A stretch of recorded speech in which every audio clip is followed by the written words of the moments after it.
안녕하세요. 워런 버핏처럼 매일 신문을 박준모와 함께 읽으면서 투자의 고수가 됩시다. 웜의 신박 오늘 1월 17일 금요일입니다. Thanks God it's Friday입니다.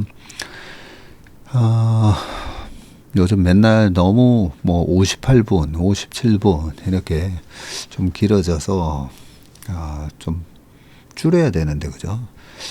이거 몸무게 줄이는 것만큼 힘든 게 이 웜의 신박의 방송 시간 줄이는 것 같습니다. 자, 빨간 머리 앤님이 늘 바쁘신 전무님 댓글 읽는 시간 줄여드리려고 댓글 안 썼다가 응원이 될 수 있겠다는 생각에 매일 고맙습니다 올리고 있다고 하십니다. 정말 감사합니다. 그래서 이 댓글이 보면 이제는 매일 만나는 느낌이잖아요. 그죠? 예, 보시면 늘 이렇게 올려주시고 시간이 없어서 그냥 하트 올려주시는 분들 다 이제는 이 닉네임이 익숙해지다 보니까 매일같이 이렇게 좀 만나는 느낌입니다. 오늘도 좋은 정보 잘 받아갑니다. 올려주셨고 휴직기간 채슬리 덕분에 하루 일과를 알차게 보냅니다. 오늘은 여유롭게 홈에서 큰 TV로 시청하니까 귀에 쏙쏙 박히네요 라고 하셔서 큰 TV로 보시면 제 얼굴에 이 거묵틱틱한 거 이런 거 다 드러날 텐데 그런 생각도 좀 듭니다. 함께 해주셔서 감사합니다 했고요. 어제도 좀 추웠죠. 추웠는데 그나마 약간 풀리고 있습니다. 늘 힘이 되어 주셔서 감사합니다 해주셨고, 그리고 1억 달러라는 닉네임 쓰시는 분이 이 방송 덕분에 신문을 읽게 된 지 1년이 되었습니다. 너무나 좋습니다. 이렇게 정겹게 신문을 읽는 방송이 없습니다. 아마 제가 고등학교 때 대구에서 자취할 때 라디오에서 별이 빛나는 밤에 DJ 김종환인가 그 유명한 분입니다. 그 방송 정치가 느껴집니다. 저한테는 엄청 영광이죠. 진짜 이 김종환 님의 별이 빛나는 밤에 그 목소리에 참 특이한 매력이 있었지 않습니까? 제가 흉내를 좀 잘 내는 편인데 지금 그분 흉내를 좀 내기가 약간 기억이 좀 가물가물한데 하여튼 목소리가 약간 이렇게 좀 입에다가 약간 물을 머금고 있는 듯한 약간 그런 느낌이었어요. 요렇게 별이 빛나는 밤에 김종환입니다. 그렇죠. 약간 이렇게 물을 머금고 말씀하시는 듯한 약간 그런 느낌이었고, 그러고 보니까 우리 김종환 님이 별이 빛나는 밤에를 하차하셨던 게 그때 뉴스 보다 보니까 저녁 때 잠깐만요. 별이 빛나는 밤에니까 밤에 하시는 거 맞죠? 네. 저녁 드시면서 술 드시고 방송했다 이런 것 때문에 그때 하차하셨다고 한 것 같은데, 우리가 어떤 연예인 분들은 약간 그렇게 술도 좀 드시고 해야 오히려 이렇게 흥이 나서 하시는 분들도 계시는 것 같은데, 그걸로 좀 그때 하차하셨다고 해서 좀 내 마음이 아팠던 기억이 납니다. 음주운전 하신 것도 아닌데 그죠? 그 정도는 우리가 약간 이렇게 관대하게 좀 넘겨줄 필요가 있지 않았나 그런 생각도 듭니다. 바쁘시네요. 오늘도 모든 분들 부자 되세요. 김미연님 얘기를 해주셨고, 항상 우리 손득수님은 감사의 감사를 드립니다 하면서 늘 이렇게 2번 감사 표시를 해주셔서 감사합니다. 우리 토리스님 등짝 스매싱, 그리고 한화 회장님 추억의 이 가죽 장갑. 그렇죠. 제가 그 한화 투신을 다녔거든요. 그래서 2005년부터 2008년까지 한화 투신에 있었다 보니까 그래도 한화랑 SK랑 야구할 때 가서 야구도 보고 그때 당시에 한국 시리즈 가서 꽤 잘했었어요. 뭐 우승은 못했지만 제가 한화 다닐 때 그래도 잘 했던 기억이 나고 한화에서 근무를 해서 그런지 이 한화에 대해서는 이상한 좀 애정이 있어요. 그래서 제가 야구를 거의 안 보는데 이 한화 야구 소식 한 번씩 들리잖아요. 그러면 꼭 한 번씩 이렇게 보기도 합니다. 그리고 한화그룹의 사훈이 뭐냐면요. 신용과 의리예요. 신용과 의리. 그래서 회사 들어갔을 때 딱 보면 사훈 해가지고 신용과 의리라고 돼 있어서 역시 우리 김성현 회장님 다운 사원이다 이런 생각을 했습니다. 어떻게 보면 그게 약간 사훈 이렇게 멋진 말의 사훈에 비하면 신용과 의리하면 약간 뭐 재미나게 보일 수도 있지만 사실 그것만큼 중요한 가치가 어디 있겠습니까, 그죠? 신용 그리고 이 의리 살아가면서 우리가 뭐 같은 동료, 친구, 부부 관계부터 그 다음에 자녀, 아이들하고도 보면 뭐 서운하고 뭐 이런 것도 많은데 근데 저도 참 중요하다고 생각합니다. 의리. 네. 그래서 제가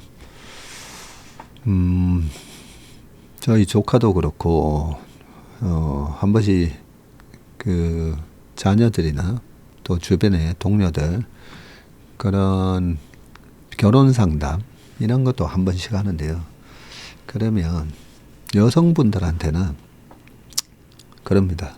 책임감 있는 남자를 만나라. 뭐 이런 얘기도 한 번씩 해주는데 그 책임감 중에 하나가 의리인 것 같아요. 의리. 네. 자, 우리 바쌈님이 현악기 3개월은 아기로 치면 뒤집으려고 막 팔을 마구 움직이는 때와 같다. 그래서 6개월 전까지는 참 들어주기 힘든 소리가 나겠지만 네.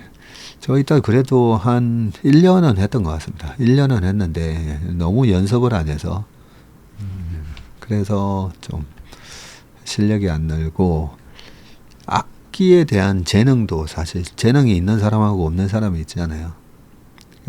저희 딸은 일단 바이올린도 하다가 피아노도 하고 하는데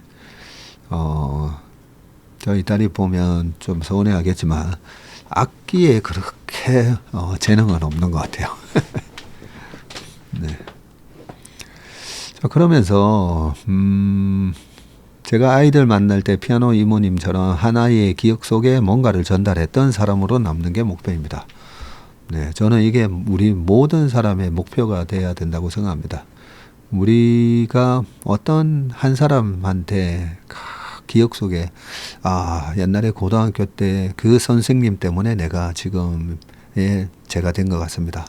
이런 말을 들을 수 있다면 그 사람의 인생이 얼마나 좀 뜻깊고 보람된 인생이 아닐까 뭐 그런 생각을 하거든요. 그러면서 밑에 아이에게 마음 근력을 키워주는 게 부모가 해야 할 가장 중요한 일인데 참 힘든 일인 것 같습니다. 엄마도 사람이라 감정적이기 쉽고 반성하고 반성합니다. 좋은 부모가 작은 예수님이 아닐까 싶습니다. 라고 하셨습니다. 매번 지나쳐서 잊고 지내는 생각해야 할 것들에 대해서 생각할 시간을 주셔서 감사합니다. 다양한 기사와 일석이조의 시간입니다. 라고 하셨습니다. 네, 저도 참 어떻게 살아야 되냐 여기에 대한 제가 참 고민을 많이 그동안에 하다 보니까 여러 가지 개똥 철학과 이 원칙들이 있거든요. 제일 중요한 게 저는 이건 것 같아요. 사람이라서 감정적이기 쉽습니다. 쉬운데 그 감정을 어떻게 내가 다스리느냐. 그게 그냥 뭐 인내하자, 매사에 감사하자, 화를 내지 말자 이런 거는 사실 도움이 안 됩니다. 우리가 화가 나거나 슬프거나 무섭거나 이런 감정을 피할 수는 없거든요. 그런데 그렇게 내가 가까운 사람한테 서운하고 화가 나고 했을 때 그걸 어떻게 그랬을 때 나는 어떻게 한다. 이 원칙이 중요한데 예전에 지하철 타다가 지하철 2호선이었던 것 같은데요. 어떤 뭐 다정한 노부부에 관한 글이 이제 지하철 그 뒤에 딱 붙어 있었는데 한 번도 부부싸움 한 적이 없습니까? 라고 물어봤더니 어떻게 없겠느냐고. 예, 어떻게 그 없을 수가 있겠느냐. 그런데 상대가 화를 내면 거기서 막 맞받아치지는 않는다는 거죠. 원칙이 그 노신사부는 아내가 뭐라면 가만히 있는다는 거죠. 네, 그리고 시간이 지나고 나서 나중에 얘기를 한다. 그런 원칙이 구체적인 디테일한 행동 강령 이런 걸 정해놔야 되는데 그러지 않고서는 화를 내지 말자 뭐 기분이 나빠도 뭐 좋게 얘기하자 이런 막연한 그런 건 안 되고요. 아이한테도 마찬가지입니다. 아이한테 부모로서 화가 나거나 이런 일이 많을 건데 요 얘기 좀 할 얘기가 좀 있는데 시간이 벌써 서론이 너무 길어서 오늘은 여기까지 하겠습니다. 참 권정환 님이 우리 국내 에너지 발전 비중은 LNG가 29, 원전 30, 석탄 30이라고 합니다. 333이네요. 석탄, 원전, LNG 이렇게 333 그리고 신재생이 9.5 기타 1.5 아유 감사합니다. 저 대신 이렇게 찾아주셔서 네, 감사합니다. 참 이것도 봐야 되겠네요. 시추가 시추다 님이 비만인인 제 생각입니다 라고 하시면서 현재 싹센다 노버논 디스크 제품 사용 중이시라고 합니다. 이런 사용 후기 너무 좋습니다. 약 100만원 사용해서 식이 운동 안 하고 10kg 감량 후에 다시 요요로 5kg 다시 알비백 했습니다. 싹센다는 매일 주사를 맞아야 하는 제품이고 매일 이렇게 주사를 해야 되군요. 위고비는 너무 비싸고 먹는 건 더 비쌀 거라 생각합니다. 그러겠죠. 안 찔러도 되니까. 제 생각에는 월 7만원 이하의 제품이 아니면 경쟁력이 없다고 생각합니다. 효과가 아무리 좋아도 연 100만원 이상 사용하긴 힘들다고 생각되며 연 50만원이라면 10년도 사용할 수 있다고 생각합니다. 단지 효과가 확실할 시. 싹센터 가격 한 개가 8에서 12만원. 근데 이걸 매일 맞아야 된다는 말씀이시죠? 그것도 고역이네요. 그죠? 헬로파파님은 체중 2kg 뺐다고 하면 적게 느껴지지만 정육점 가서 2kg짜리 고기 덩어리 보면 엄청 큽니다. 그러게요. 네. 알겠습니다. 자 그러면 기사 보도록 하겠습니다. 오늘은 또 제가 늘 기다리는 허지원의 마음성당소 칼럼도 있으니까요. 기대해 주시기 바라겠습니다. 자, 첫 번째 기사는 인플레 시대 투자법 글로벌 비유라고 되어 있습니다. 스티브 브라이스 SC그룹 최고 투자 전략가이시군요. 네, 워런 버핏이 이끄는 기업으로 잘 알려진 미국의 버크셔 해스웨이가 최근에 현금 보유량을 대폭 늘렸다는 소식이 이목을 끌고 있고요. 보유 자산의 약 28%를 현금으로 지금 보유하고 있으며 이는 적어도 1990년 이후 가장 높은 수준에 해당합니다. 장기적인 기대 수익 측면에서는 주식보다 채권을 우선 고려해야 할 것이다.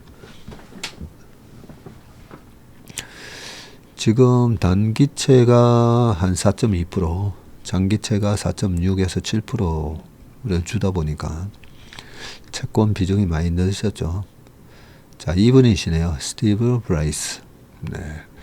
약간 007, 그 주인공하고 좀 이 양복 수트 이미지가 비슷하네요. 여기까지만 해보면. 그죠?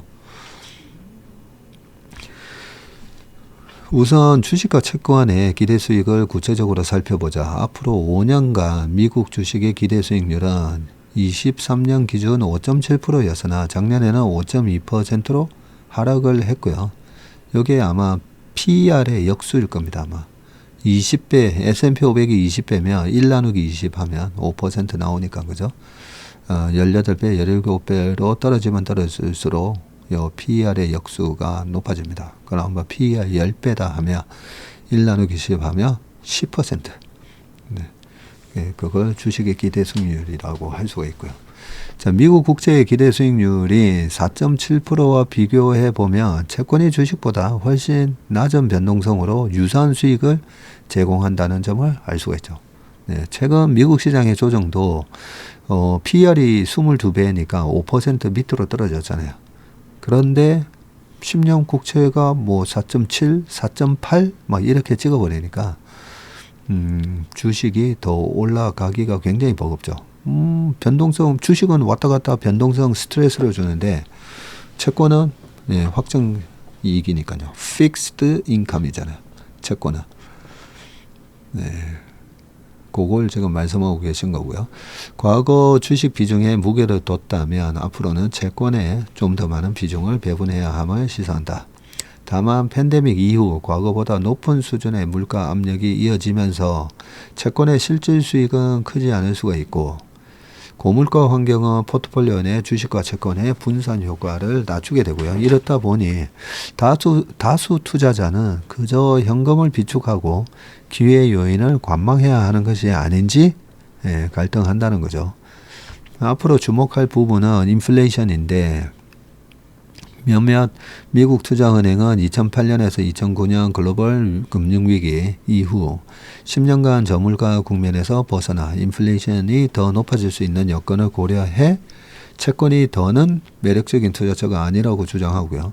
이러한 우려는 일정 부분 타당하다고 볼 수 있는데 지난해 미 대선에서 공화당이 압승함에 따라 인플레이션은 장기간 높은 수준을 유지할 가능성이 있다.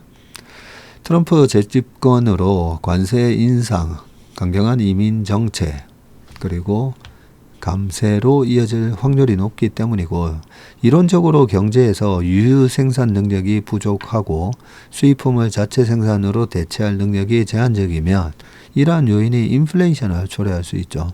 다만 현 채권 금리에는 이미 이러한 위험 일부를 반영하고 있다. 그렇다면 투자자는 어떻게 대응해야 할까? 야, 이 어떻게 how to가 나옵니다. how to. 결국 해답은 다양한 자산군에 대한 정기적 투자 계획을 세우는 것인데 주식은 인플레이션에 대한 장기적인 해지, 위험 회피 수단이 될 수가 있고요. 금은 포트폴리오의 5에서 10% 정도로 비율을 제한하는 것이 바람직합니다. 네. 채권은 여전히 포트폴리오 구축에서 유용한 역할을 할 수가 있고요. 물가 상승률을 웃도는 수준의 yield, 수익을 확보할 가능성이 크기 때문이다.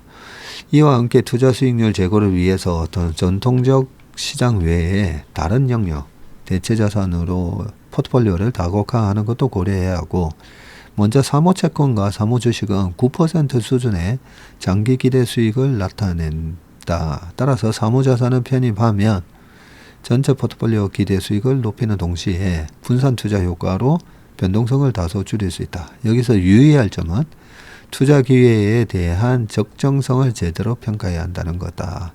사모자산은 공모시장보다 매니저에 따른 성과 편차가 크기 때문이다. 그렇죠. 우리나라 사모펀드도 보면 이 사모펀드가 4, 5년 전에 크게 사고를 친 게 있었죠. 약간 폰지 사기처럼 그죠. 여러 번 말씀드렸기 때문에 생략하고요. 부동산 역시 관심을 둘 만한 투자 분야로 꼽을 수가 있는데 기대 수익률은 공모와 사모시장의 다른 투자처보다는 낮지만 인플레이션을 방어할 수 있는 현금 흐름을 창출할 수 있어서 매력적인 특징을 지니고 있다. 특히 지금과 같은 투자 환경에서는 이러한 장점이 더욱 두드러질 수 있다라고 되어 있습니다. 요약을 하면요. 채권 수익률하고 주식이 기대 수익률이 비슷하다 보니까 예, 주식으로 못 가고 있고 채권이 매력적인데 하지만 물가가 예를 들어서 물가가 5% 오르는데 이 채권에서 4.7% 받으면 그것도 또 손해잖아요. 그죠? 네, 이런 걸 이제 고려를 해야 된다 하면서 수익률이 높은 사모자산에 대한 부분도 한번 고려해 보고 뭐 블라블라 뭐 부동산도 괜찮다 뭐 이런 정도의 얘기를 하는 건데 부동산도 보면 이분은 이제 글로벌하게 얘기를 하셨는데 우리나라 같은 경우에도 부동산도 굉장히 이제는 차별화돼서 움직이기 때문에 조심해야 되죠. 그래서 저는 제 개인적으로 결론은요. 자, 우리가 최근에 쿠팡 그 월 회비 올랐잖아요. 예, 뭐 2,500원 하다가 4,900원. 또 뭐 오른 거 많습니다. 근데 올라도 피할 수가 없는 거. 예, 올라도 울며 겨자 먹기식으로 그대로 써야 되는 거. 그러면 제품 가격을 올렸는데 물가보다도 훨씬 많이 올렸는데 어쩔 수 없이 우리가 써야 된다면 그 회사의 주가는 5% 9%가 아니라 훨씬 많이 오르겠죠. 그래서 작년에 이 M7의 종목이 그렇게 큰 수익이 난 이유가 바로 이런 원리 때문이거든요. 네, 물가가 올라가는데 물가보다도 훨씬 높게 물가 상승보다도 훨씬 높게 제품 가격을 올렸는데 가격 탄력성이라고 그러잖아요. 가격을 올렸는데 소비가 줄지 않는 거. 네, 그게 물가 상승 기간에 우리가 어떤 주식에 투자해야 되는지에 대한 가장 큰 이유이고 주식을 찾는 스탁피킹을 하는 원칙이 돼야 됩니다. 그럼에도 불구하고 장기적으로 30년 동안 제가 저희 아버지가 양복 만드는 회사를 다니셨기 때문에 양복 예를 많이 들거든요. 네. 그 양복 만드는 회사가 지금도 제가 양복 28만 원에 샀다 했잖아요. 30년 전에도 30만 원, 지금도 30만 원. 그러면 물가 상승만큼 제품 가격을 못 올렸다는 거잖아요. 예. 그래서 그런 제품을 만드는 기업에는 투자를 하면 안 된다. 예. 그렇게 보시면 되고 고물가일수록 물가 상승을 훨씬 웃도는 제품 가격 인상을 하는 그런 기업에 투자를 하시면 됩니다. 그게 바로 고물가 고환율 시대의 투자 방법이라고 보시면 됩니다. 자, 두 번째 기사는 어제 한국은행이 동결했죠. 어제 아침 모닝 브리프에서도 어떤 분이 질문하셨는데 자, 한국은행이 올해 첫 통화정책 방향 회의에서 기준금리를 연 3%로 동결했습니다. 이로써 작년 10월부터 이어졌던 인하 행진이 잠시 중단을 했고요. 경기 둔화 가능성이 커지면서 금리 인하 여건이 조성은 됐지만 대내외 정치 불확실성으로 인한 원달러 환율 급등세가 금리 인하에 발목을 잡은 것으로 보이고요. 시장에서는 다음 달에 열리는 금통위에서 금리 인하가 단행될 것으로 보고 있다고 합니다. 총재를 제외한 금통위원 6명 중 1명이 금리 인하 소수 의견을 낸 데다 금통위원들의 3개월 후 금리 전망을 취합한 포워드 가이던스, 이게 약간 점도표 개념이다, 그죠? 에서도 6인 전원이 인하 가능성을 열어둬야 한다고 밝혔네요. 한은은 지난 2021년 8월부터 23년 1월까지 기준금리를 0.5에서 3.5%로 올려놓은 다음 1년 7개월 동안 금리를 동결을 했었죠. 그러다가 작년 10월에 금리를 3.25로 내렸고요. 11월에는 금리를 3%까지 낮췄지만 이번 회의에서는 금리를 동결하면서 숨고르기에 나섰습니다. 자, 2008년부터 이 금리 동향이고 요거 한번 보시면 2008년 8월이잖아요. 네, 요때 당시에 미국은 서프라임 모기지 사태가 터지면서 2007년 하반기부터 금리 낮추거든요. 예, 그때 5.5에서 금리 낮추기 시작하는데 우리는 살짝 올렸었어요. 2008년 8월에는 이렇게 5에서 5.25. 왜냐면 워낙 이제 중국 베이징 올림픽 2008년 8월 8일 날 있었잖아요. 그 앞두고 원자재 가격이 계속 고공행진하다 보니까 이때 2008년 6월 7월까지 유가가 147불 뭐 이랬었거든요. 그러니까 물가가 너무 높다 보니까 금리 올렸고 집값도 그때까지만 하더라도 되게 단단했었습니다. 그러다가 리만 사태 터지고 미국이 금리를 왕창 낮추니까 우리도 따라서 낮췄다가 금리를 또 먼저 올리죠. 미국은 낮춰놓고 2015년 12월에 첫 금리 인상하는데 우리가 이렇게 또 3.25까지 올렸다가 요 차정장세 때 올렸다가 그 다음에 경기가 좀 하수상해지면서 낮춥니다. 우리나라 이 부동산도 이제 꺾이기 시작하고 중후장대 산업들 마탱이가 가면서 이렇게 내렸고요. 15년도에 12월에 미국이 첫 금리 인상을 시작했는데 우리는 내렸죠. 16년 요때 되게 분위기 안 좋았었습니다. 그리고 이때는 유가가 6불까지 빠졌었거든요. 그러면서 물가 자체도 되게 안정적이고 디플레 약간 우려 뭐 이런 얘기도 나올 때라서 내렸다가 그러고 나서 미국이 계속 올리니까 우리도 찔끔찔끔 올리고 2018년 11월 달에 1.75 요때 미국이 2.25까지 올라가면서 우리랑 역전이 됐다 뭐 이런 얘기 하다가 그 다음에 다시 낮춥니다. 코로나가 터지면서 그죠? 0.5 그리고 우리가 먼저 올리고 우리가 먼저 동결하고 또 이번에 미국이 너무 많이 올렸다가 9월 달에 금리 딱 인하하면서 우리도 3.25 이렇게 두 번 금리 인하를 했습니다. 밑에 내용은 이번 결정이 쉽지 않았던 것은 이제 동결 결정이죠. 소비 둔화와 환율 급등이 동시에 발생했기 때문이고요.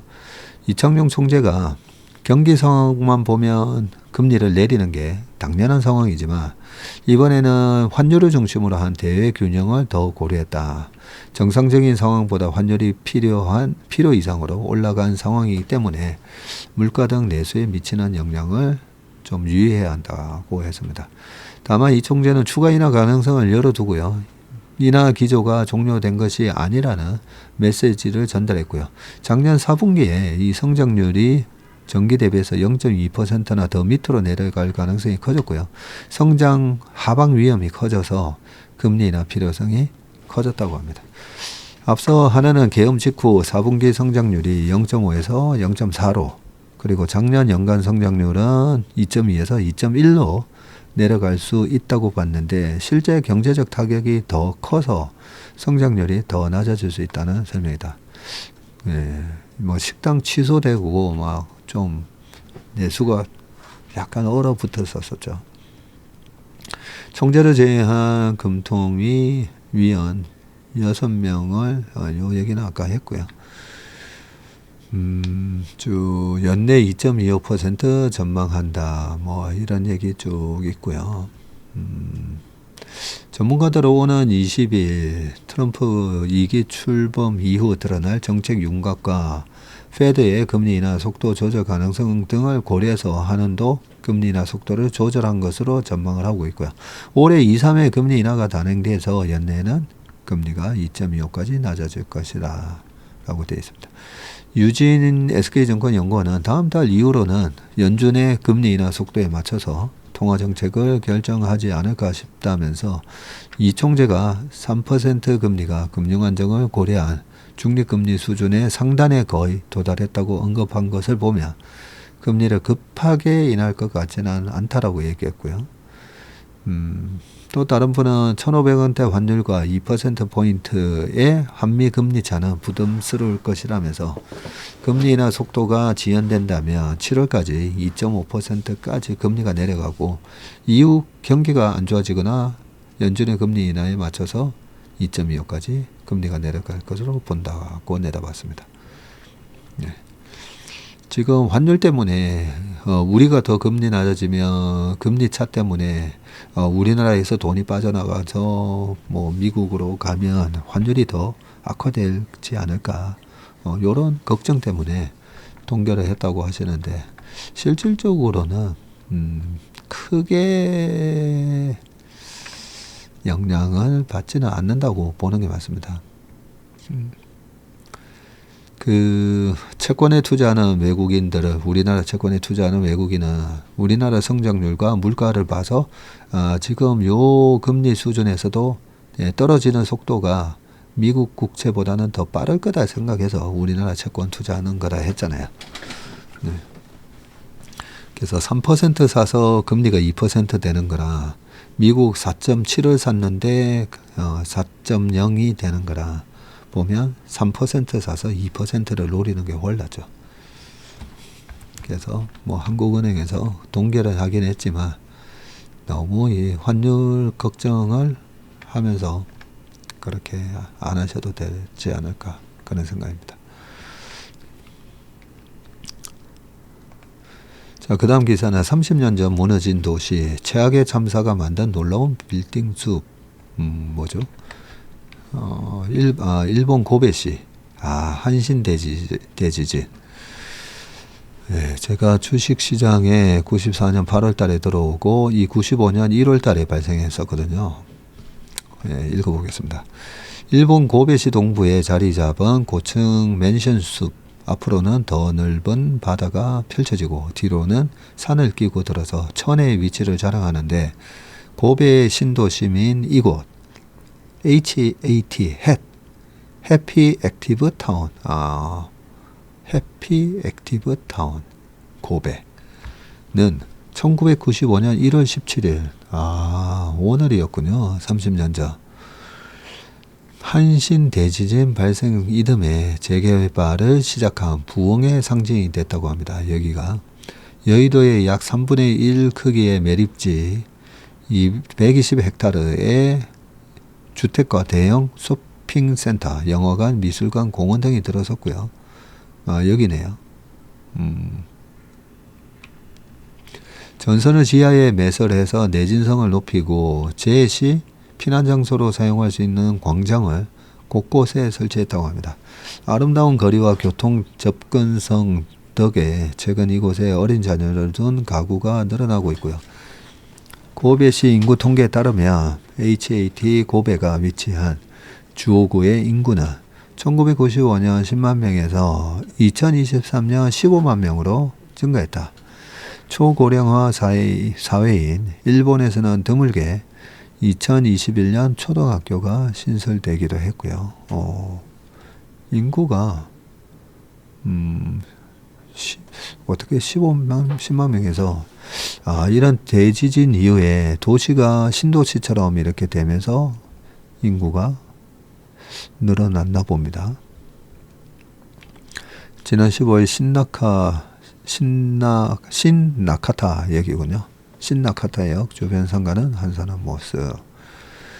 한신 대지진은 종전 후에 일본 대도시에서 발생한 첫 강진이었는데 일본 역대 최강의 진도 7을 기록을 했고요. 고속도로와 도심 고가도로가 붕괴가 됐고요. 6,434명이 숨졌다고 합니다. 이때 사망자의 80~90%는 무너진 주택에서 발생했는데 붕괴한 건물 대부분이 오래된 목조 주택이었고, 일본 정부는 2000년 건축기준법을 개정해서 건물 내진 기준을 대폭 강화했군요. 방재계획 전문가인 무로사키 요시테루 고베대 명예교수는 한신 대지진은 일본 국민에게 모든 건물에 내진 설계를 해야 한다는 교훈을 준 참사였다고 합니다. 지금 16일 아침 고베 시내 전경이네요.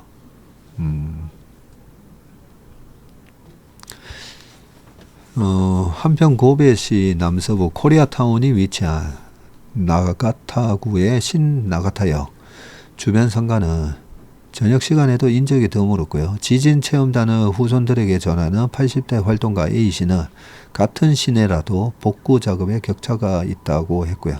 오사카 코리아타운에 버금갈 만큼 제일교포가 많은 이곳은 목조 주택과 상가가 밀집해서 지진 당시 화재 피해가 컸었다고 합니다. 무로사키 요시테루 고베대 명예 교수님이시군요. 무로스키 교수는 주민의 의견을 반영하지 않은 행정의 일반적인 복구 사업의 결과라고 분석을 했고요. 기존 주민들이 원하는 방식으로 도시 재건이 이루어져야 한다는 뜻인데, 그는 인프라 복구뿐 아니라 지역 주민 한 사람 한 사람이 행복해질 수 있는 도시 설계가 본질이라고 했습니다. 사랑하는 사람을 잃은 사람들을 위한 마음 치유도 한신 대지진의 과제였는데, 이 HAT 지역에 세워진 사람과 방제 미래센터에는 고베대 학생들이 1998년부터 10여 년간 총 363명의 유족을 대상으로 실시한 인터뷰 기록이 남아있다고 합니다. 할아버지 아파라는 손녀의 목소리를 들었고 내가 죽였다는 마음을 떨쳐버릴 수 없다. 당시 6세의 손녀 사쿠라코 양을 잃은 할아버지 가가 유키오 씨는 손녀를 살리지 못했다고 자책하면서도 손녀에게 자랑할 수 있는 마을 재건을 위해 여생을 바치겠다고 하셨군요. 무로사키 교수도 자책하는 사람 중 하나인데, 지진 발생 전 고베시 방제 계획을 수립했던 그는 진도 7의 강진이 발생할 가능성을 알고 있으면서도 시의 요청에 따라서 진도 5로 재난 예측을 수정을 했었다고 합니다. 그는 결과적으로 많은 사람을 다치게 했다. 기록을 남기고 안전한 사회를 만드는데 기여하는 것이 내 책임이자 속죄라고 말을 했습니다. 1995년은 자원봉사 원년으로도 불리는데, 당시 많은 젊은이가 오사카에서 고베까지 걸어왔는데 한 해에만 137만 명이 고베에서 자원봉사 활동을 했다고 합니다. 같은 해 재대체기본법이 개정돼서 지방자치단체 등의 자원봉사 활동을 지원할 수 있게 됐다고 합니다. 네. 지난해 1월 발생한 노토반도 지진에서는 붕괴한 건물에서 압사한 피해 규모가 한신 대지진의 3분의 1 수준이었다고 하고요. 지난 30년간 재난에 대비한 사회 시스템과 봉사 네트워크가 이뤄낸 진전으로 평가된다. 올해도 한신 대지진이 발생한 1월 17일 오전 5시 46분 고베시에서 추모식이 열린다. 오늘 열렸겠네요. 새벽에, 그것도 오전 5시 46분이니까, 새벽에 집에서 주무시는 분들이, 많이 피해를 보셨겠네요. 올해 추모식에서는 등불로 함께 하다라는 글자를 만들 예정이라고 합니다.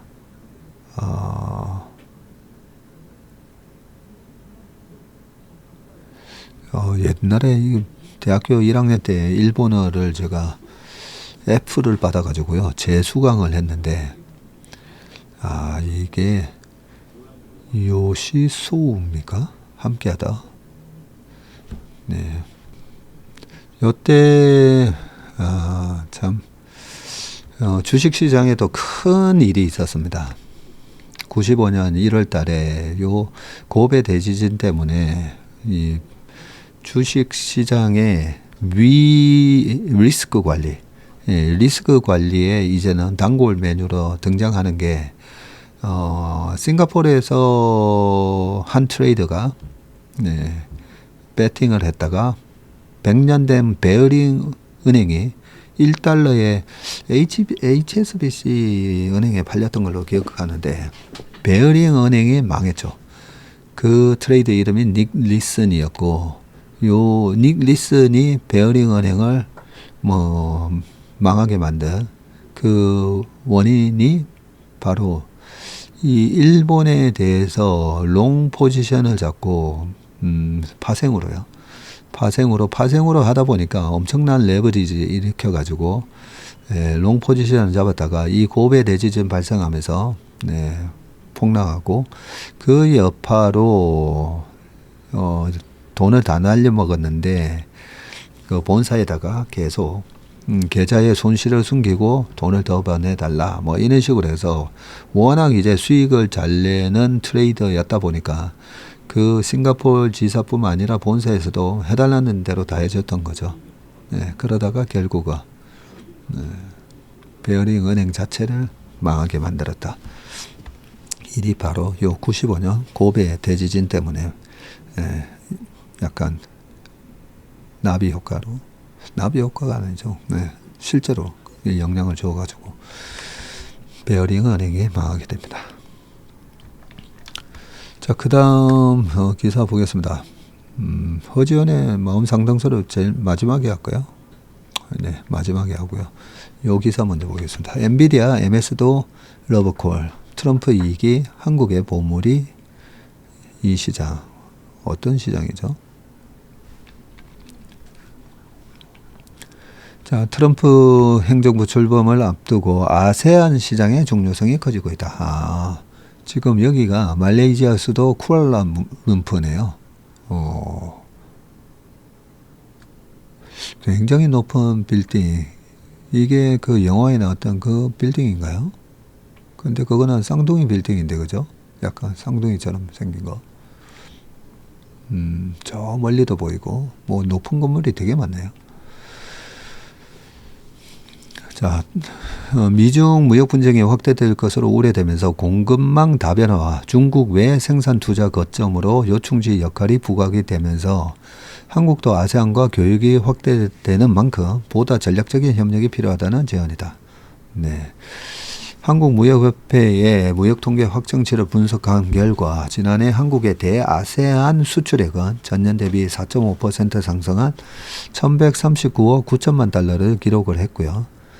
중국이 1330억 달러, 미국이 1277억 달러에 이어서 아세안 통틀어서 아세안이 세 번째로 큰 규모네요. 역대 아세안 수출 중 2022년에 1248억 달러를 제외하면 최대치이기도 하다고 되어 있습니다. 연간 대아세안 수출 추이네요. 이때 22년이 역대 최대 찍고 빠졌다가 지금 이러고 있네요. 결국 이거 뚫는다고 봐야 되겠다, 그죠? 품목별로 보면 반도체 수출이 26% 뛰었고요. 특히 메모리 반도체는 64% 급증한 112억 달러를 기록했는데 아세안 지역 내에 데이터 센터 설립이 늘고 스마트폰 등 디바이스 수요가 지속적으로 확대된 영향으로 분석이 된다. 이외에 석유화학 수출도 18.3% 증가한 66억 달러 기록했고 증가율만 따지면 중국 5%, 미국 3.9%다 보다 훨씬 빠른 성장세입니다. 석화업계 관계자는 베트남, 말레이시아 등 아세안 지역은 전반적으로 경제 성장 기조라 제조가 석유화학 제품 수요가 커지면서 수출이 증가한 것으로 보이는데 K뷰티 열풍으로 화장품 수출은 19.8% 급증한 14억 달러로 역대 최대치를 기록했고요. 특히 아세안에서 조립, 테스트, 패키징 등 반도체 후공정 산업이 빠르게 성장하고 있어서 반도체 요충지로서의 시장 가치가 점점 커지고 있다는 평가입니다. 무역협회가 발표한 아세안 반도체 산업의 도약, 이 보고서에 따르면 전 세계 반도체 ATP 공정의 13%가 말레이시아에서 이루어지고 있고요. 아세안 국가는 노동집약적인 패키징 산업을 집중적으로 키우고 있는데 상대적으로 후공정이 약한 한국과는 상호 보완적인 관계가 될 수 있는 만큼 중요한 시장이라고 말을 했습니다. IT 기업들도 아세안에 러버콜을 보내고 있고요. 젠슨 왕은 지난해 직접 베트남을 찾아서 AI 연구개발센터 설립을 논의했고요. 우주항공기업 스페이스X도 베트남과 위성통신 개발 협력을 추진하고 있고요.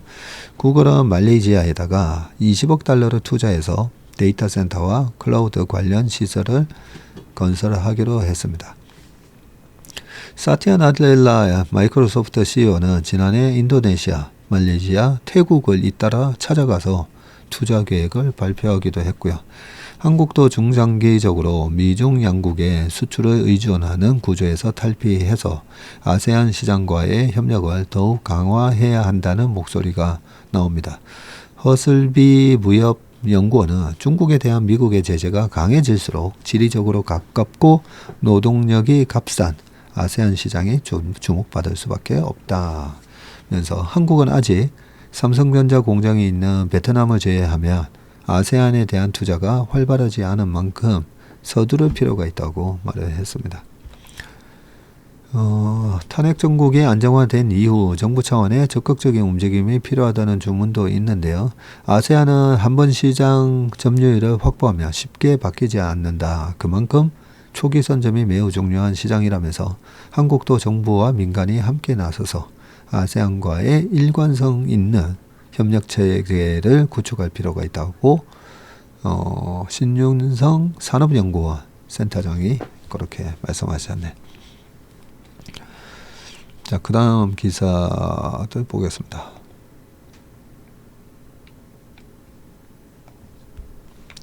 정부 세금 해마다 내라 복리효과 두둑한 해외 주식형 TR 악재. 이게 TR 올해 7월부터 해외 주식형 등 TR ETF에서 발생한 이자 배당 수익에 대해서도 해마다 세금을 내야 할 전망이다. 미국 S&P 500 TR을 비롯한 해외 주식형 TR ETF는 국내 순자산이 6조 원을 넘을 정도로 개인 투자자 관심이 높은 상품이고요. 아울러 정부는 HBM 반도체 기술 등을 국가 전략 기술로 지정해 세액 공제 혜택을 주기로 했다. 요 TR이 저거죠. 토탈 리턴 ETF죠. ETF 최근에 강의 홍보 영상이 계속 나가고 있는데 거기서도 설명이 돼 있죠. 이 TR 뭐 뒤에 H 붙고 UH 뭐 등등 그게 세금하고 굉장히 관련도 있고 이 복리의 효과 여러 가지 다른 결과를 만들어내기도 합니다. 자, 내용 보면서 말씀드릴게요. 기재부는 16일 발표한 세법 시행령 개정안에서 해외 주식형 등 TR ETF 상품에 매년 이자 배당 소득세를 매길 수 있도록 했다. 보유기간 중 이자 배당 소득이 나더라도 이를 투자자에게 분배하지 않고 바로 재투자하는 게 TR이거든요. 그런데 그리고 나중에 팔 때 총 수익 누계액에 대해서 세금을 내는 상품이 요 ETF 뒤에 TR이 붙은 건데, 개정안은 앞으로 국내 증권시장 지수를 추종하는 국내 주식형 TR ETF에 한해서만 이자 배당 분배를 유보할 수 있게 했고요. 이 밖에 해외 지수를 따르는 해외 주식형 TR ETF 등은 오는 7월부터 이자 배당이 나오면 바로 분배를 해야 합니다. 그러면 투자자는 분배받은 이자 배당 소득에 대한 세금을 내야 한다는 의미고, TR ETF의 장점은 이자 배당을 고스란히 자동 재투자해서 복리 효과를 누리고 세금은 장기 투자 후 미래에 환매나 양도할 때 낼 수 있다는 점이었는데, 그러나 앞으로는 매년 수익에서 소득세를 뗀 나머지 금액만 재투자되는 구조로 바뀌며 복리 효과가 일부 줄어들 수 있게 됐네요. TR은 자동 재투자로 총수익을 극대화하는 수단인데 분배금을 일단 줘야 한다면 운용 방식 변경이 불가피해 보인다. 네, 미국은 워낙 이제 분기 배당 이런 거 많이 하다 보니까 그죠? 그 배당금을 받았을 때 그 배당금을 그대로 또 뭐 예를 들면 애플 주식에 투자하는 ETF인데 애플로부터 배당을 받았어요. 그러면 그 배당을 이 ETF 가입자한테 주는 게 아니라 그걸 또 그 배당 받은 걸로 애플 주식을 또 사는 거죠. 그렇게 계속 재투자했다가 맨 마지막에 나중에 이 수익자가 그 ETF를 팔면 그 가격 차이만큼 양도소득세랑 뭐 이런 거를 내는 식으로 돼 있는데, 지금 요걸 재투자를 하더라도 배당 이자 소득세 세금 내고 남는 금액만 재투자해. 요렇게 바뀌었네요. 그렇게 해서 일단 매번 배당 들어왔을 때에 그 세금을 걷어가겠다. 그런 거다, 그죠?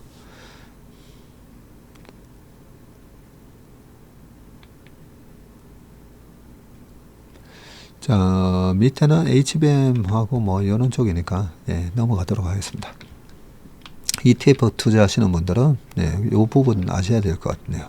TR에다가 투자하시는 분들. 자, 마지막 기사 보겠습니다. 이 토탈 리턴을 좋아하는 이유가 이 금융소득 종합과세에 그 배당 이자 받아봐야 금융소득 종합과세에 걸리시는 분들은 예, 종합소득세 세율이 높아지면서 그죠? 세금을 많이 내야 되기 때문에 요 TR을 아마 되게 선호하셨을 거고, 그래서 아까 6조 원 이상이나 지금 ETF 잔고가 생겼다고 했는데, 하하, 예전에 우리 이성준 대표가 이 ETF 강의에서 그런 농담을 소개를 하더라고요. 어떤 호프집에서 만약에 이 마른 수건을 짜서 물이 한 방울이라도 나오면 그러면 오늘 무한대로 술을 마실 수 있게 해주겠다 했더니 뭐 이 덩치 큰 젊은이부터 해가지고 헬스 트레이너 같은 사람들이 와서 그 마른 수건을 막 쥐어짜는데, 아무리 쥐어짜도 뭐 마른 수건에서 물이 나오겠습니까, 그죠? 근데 되게 호리호리하게 생긴 그런 사람이 쓱 오더니 내가 한번 해볼게 하더니 쓱 했더니 쫙 나오더라는 거죠. 그래서 이 사람 도대체 뭐지? 무슨 일 하세요? 하니까 저 국세청 다닙니다 라고 했다고. 네, 그 ETF 강의에 보면 나옵니다. 자, 마지막 칼럼이 허지연의 마음상담소 보도록 하겠습니다. 자, 오늘은 어떤 말씀을 해주실지 기대가 됩니다. 자, 지금의 뇌에 속지 마세요. 행복해지고 싶다고 누구나 생각하지만 이렇게 어려운 일이 없습니다. 그렇죠. 뇌 자체는 위험을 예측 탐지하는데 최적화된 기관이기 때문입니다. 애초에 행복을 만끽하라 만들어지지 않았습니다. 그러므로 우리는 악착같이 의도적으로 행복감을 느껴야 합니다. 아, 그러네요. 이것이 오늘 이야기의 처음이자 마지막입니다. 모든 문화와 역사를 통틀어 인류가 공통적으로 느끼는 기본 감정 6가지는 기쁨, 슬픔, 분노, 놀람, 혐오, 그리고 공포, 긍정적인 감정이라고는, 여기서 긍정적인 감정이라고는 기쁨 하나밖에 없군요. 네. 그 만화 영화가 생각난다, 그죠? 조이. 자, 부정적인 감정은 그 강도 자체도 매우 높은데, 그래서 우리는 웬만해서는 기쁘기 어려운데, 앵간한 일로는 쉽게 슬퍼지고 손쉽게 자기 혐오할 수 있죠. 생존을 위해 위협적이고 부정적인 일을 늘 염두에 두는 뇌에게 즐겁고 긍정적인 일들은 우선순위가 아닙니다. 30년 전 사회신경과학의 창시자인 심리학자 존 카치오포가 부정적 정보에 자꾸만 큰 비중을 두는 이 뇌 패턴을 뇌파 연구로 밝힌 이래로 수많은 연구가 이를 반복 입증을 했다고 합니다. 그러겠네요. 그러니 지금의 뇌에 속지 마세요. 그 친구는 700만 년 내내 긴장하고 경계하고 생존에 가장 진심인 기관이었습니다. 지금 당장 척박하더라도 더 진화되고 세련된 방식으로 내가 길을 새로 내면 됩니다. 오늘 시도할 방법은 2가지입니다. 음미하기, savoring, 그리고 즐거움을 찾기. 자, 순간을 음미하세요. 처음에는 어려울 거예요. 습관을 만들어주세요. 뭔가를 단지 경험하는 것과 그 의미를 이해하고 감사하는 것은 뇌의 각기 다른 영역이 처리하는 일인데, 이 별개의 직업을 계속해서 함께 해내려 할 때 뇌 안에서는 새로운 연결이 만들어집니다.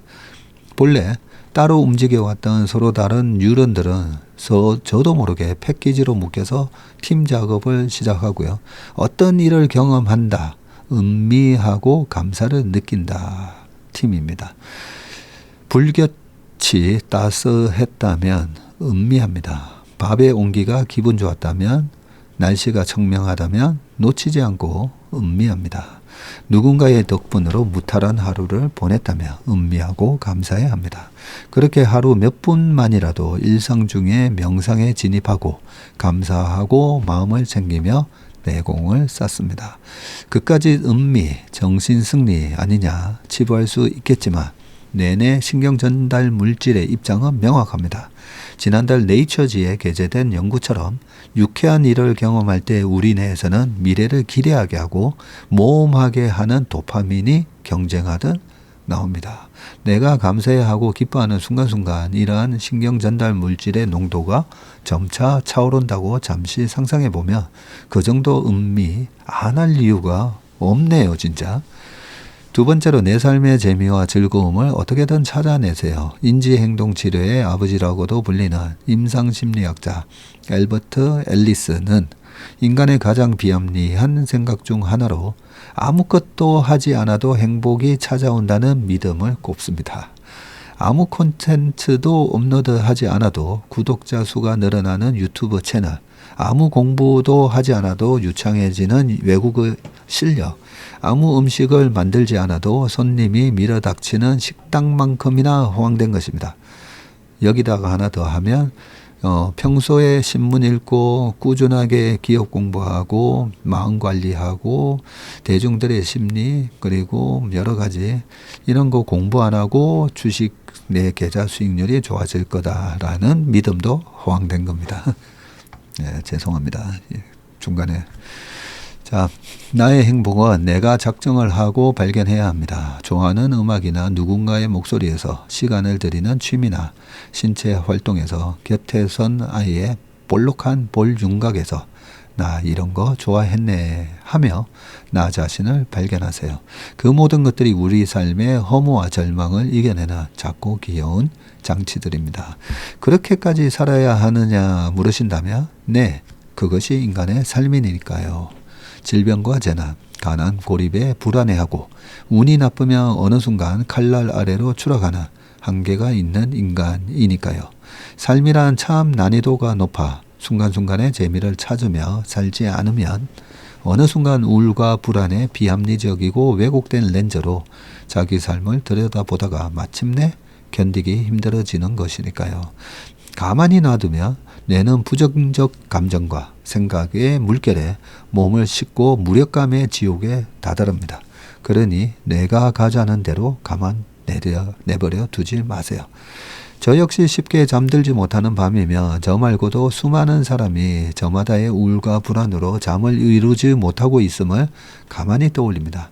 때로는 이름 모르는 이들과 한없는 슬픔으로 연결되어 있음을 느낍니다. 다들 인간이니까 누구든 삶이 참 힘든 거야. 그리고는 반추의 문을 닫고는 팔에 닿은 이불의 감촉을 음미하고 늘 들려왔던 가족의 숨소리에서 새삼스러운 기쁨을 발견합니다. 그렇게 다시 과거도 미래도 아닌 지금 이 순간을 삽니다. 이 허재원 교수님 이 칼럼을 읽다 보면 한 번씩 이렇게 참 감동이 밀려듭니다. 그러네요. 아까 이것이 처음이다 마지막이라고 한 거. 네. 우리 뇌 자체가 위험을 예측 탐지하려고 최적화되어 있고 행복을 만끽하려고 안 한다는 거죠. 그래서 우리가 느끼는 이 불안감, 공포 이런 것들이 내가 생존을 위해서 만들어 놓은 기능이기 때문에 너무 내가 주는 신호대로 살지 말고 우리 일상생활에 쏠쏠한 그런 행복을 음미하면서 살자라는 참 좋은 말씀 해주셨습니다. 감사합니다. 자, 오늘 몸의 신박은 여기까지 하겠습니다. 일상의 모든 것을 감사하면서 음미하는 그런 주말 되시길 바라겠습니다. 고맙습니다. 안녕하세요. 저는 체슬리 투자자문의 박세익 전무이고요. 체슬리 투자자문 이승준입니다. 네, 많은 분들이 기다리셨던 ETF 강의 드디어 저희가 시작하게 되었습니다. ETF 강의를 위해서 우리 이승준 대표님과 그리고 최일호 상무, 박성구 매니저까지 맞습니다. 거의 한 달 넘게 네, 야근을 하면서 심혈을 기울여서 자료를 만드셨기 때문에 이 강의만 들으셔도 ETF가 뭔지 어느 정도 이 투자에 대한 감을 잡으실 수 있다라고 생각을 합니다.